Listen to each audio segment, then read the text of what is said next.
মেঘালয়ের বৃষ্টিতে আমাদের ভালোবাসা তার ছন্দ খুঁজে পাবে।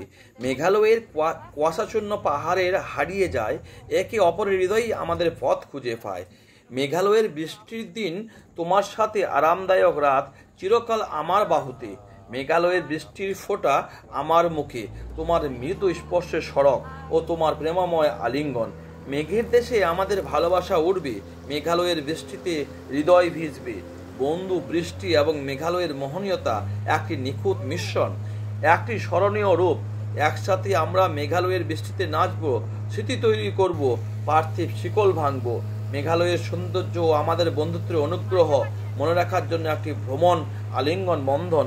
মেঘালয়ের বৃষ্টির অ্যাডভেঞ্চার, হাসি ও উল্লাস চিরকাল আমাদের বন্ধু ও বছরের পর বছর। মেঘালয়ের সবুজ পাহাড়, পাহাড়ের গায়ে এরা উমিয়াম লেক জলাশয় এবং সবুজ পাহাড় এবং পাহাড়ের গায়ে টপ টপ করে বৃষ্টি পড়ার স্মৃতি, প্রতিটি পদক্ষেপ আমাদের স্মৃতি বহন করবে।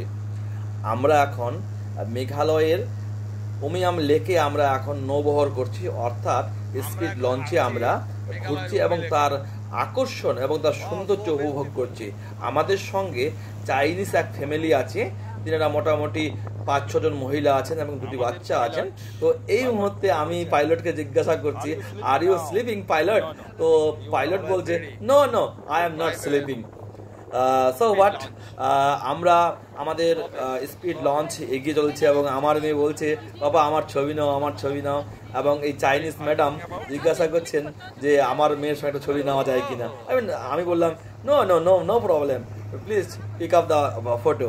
তো তিনারা ছবি নিচ্ছেন এবং দেখছেন জল, সুন্দর জল এবং জলের যে তরঙ্গ, যে কত যে মনকে মানে আপনাকে অনুপ্রাণিত করবে এবং ভালো লাগবে এবং আলিঙ্গন করবে, যা ভাবতে পারবেন না।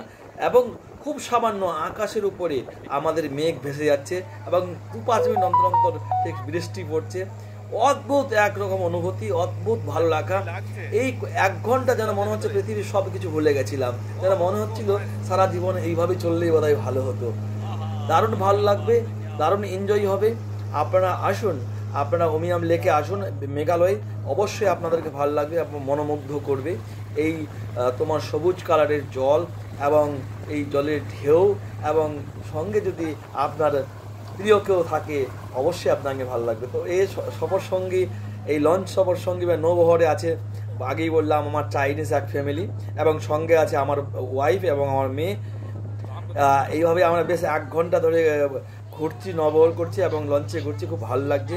চারিদিকে পাহাড়ে পাহাড়, সবুজ পাহাড়ে ঘেরা, আর মাঝে সেই লেক। আর এই লেকের মাঝেই কিন্তু আছে একটি ছোট্ট রেস্টুরেন্ট, দ্য অর্চিস রেস্টুরেন্ট। সেখানে একদম বাঙালিপনা খাওয়া দাওয়া এবং বাঙালির মতো স্বাদে গন্ধে ভরপুর, খুব ভালো লাগবে। যদিও একটু কস্টলি, কিন্তু অবশ্যই ভালো লাগবে। বিল দিতে গিয়ে আমার কিছু প্রবলেম হয়েছিল, তো যাই হোক, সেই কিছু এক্সট্রা পে হয়ে গেছিলো।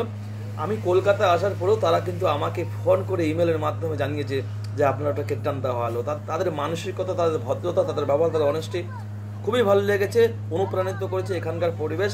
তবে অবশ্যই আপনারা যখন গুয়াহাটি থেকে শিলংয়ে যাবেন, তার ফাঁকে আপনার 2-1 ঘন্টা কিন্তু এখানে ঘুরে নিতে পারেন, নাহলে উল্টো পথে আবার আপনাদেরকে আসতে হবে।